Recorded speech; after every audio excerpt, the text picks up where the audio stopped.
Ilanga uzongena isabatha kuLwesihlanu ebesikhuluma lentombi yakho umJ ayitholile yathi hawu kodwa mntakwethu yathi umuhle futhi kodwa mntakwethu ntambama siyahamba khona iphathi esiya kuyona kodwa inkinga amakhehla kafuneki. Hawu manje mntakwethu bawucabanga ukuthi angenze njani? Hayi mntakwethu uma ungahamba nje uthi shem kancane lapha esihluthuni sakho bese sibomvu sakashembe nentshobe yakho uthi uyiphima kancane uzoba muhle uzoyifanela iphathi. Ifunde mhleki uJobe 31 every sekudla phansi umehamba wasahamba umJ washona khona laphana angazi noma kiwe saloni noma kiwe bangaze ngigunde mina. Umehamba yakhona wafika umfana wawubeka umshini uthama ubekile ekhanda wangena umshini washapha zonke inwele. Waphinde wadayisa kusela itshebe wathitha umshini wangena umshini wayithinta itshebe yonke. Funda mfowethu. Yenza isivumelwano namehlo mina ngenza isivumelwano namehlo ami. Ngicabangelani ngento ngicabangelani ngentombi nanje bonke ningi.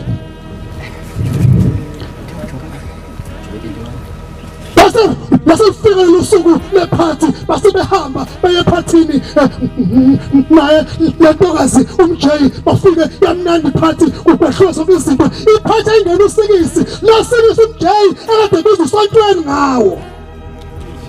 Yaba mnandi iphathi kwaba kuhle kwale bahlukana bagoduka wahamba ekhaya walala ngesonto ukhathele phela uthola into angayazi kade phela uthola into angayazi yena uzothi Nazareth. Uma ekuseni umsamluko uyavuka uyalungisa uyagqoka kahle i-uniform yakhe yasemsebenzini wakhe omusha awutholile uyahamba uma efika emsebenzini umlungu akafiki afuka avula isango angene umJ alungilungise abesefika umlungu ngesikhathi somlungu athi mefika umlungu abuza hawu sabona mnumzane ubani wena?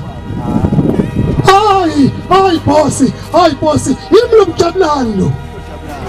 Hayi mina ngimazi uJabulani mina uJabulani engimaziyo mina unehluthu unentshabe yakhe mhle. Hayi kanti nenhlanhla uphethe uDonpasi wasewukhipha lapha ebhantshini wathi hayi buka mlungu yimi lo Mjabulani wathi impela lo sepasini uyena kodwa wena usiya. Hey sengihlala phansi insizwe ngilandelayo ikhuluma indaba enkulu. Mina ngizothi bafowethu asingayidli imbewu ngoba sibuka abantu abadla izithelo abayitshalile. Awe ngihamba ningizwanga bafowethu asingayidli imbewu namhlanje ngoba sibuka abantu abadla izithelo abayitshala izolo. Mhlawumbe bengasiza bafowethu nathi ukuthi lembe wesiphethe akwesitshale kuyosoyidla kusasa. Inkosi kusabezwe. Amen.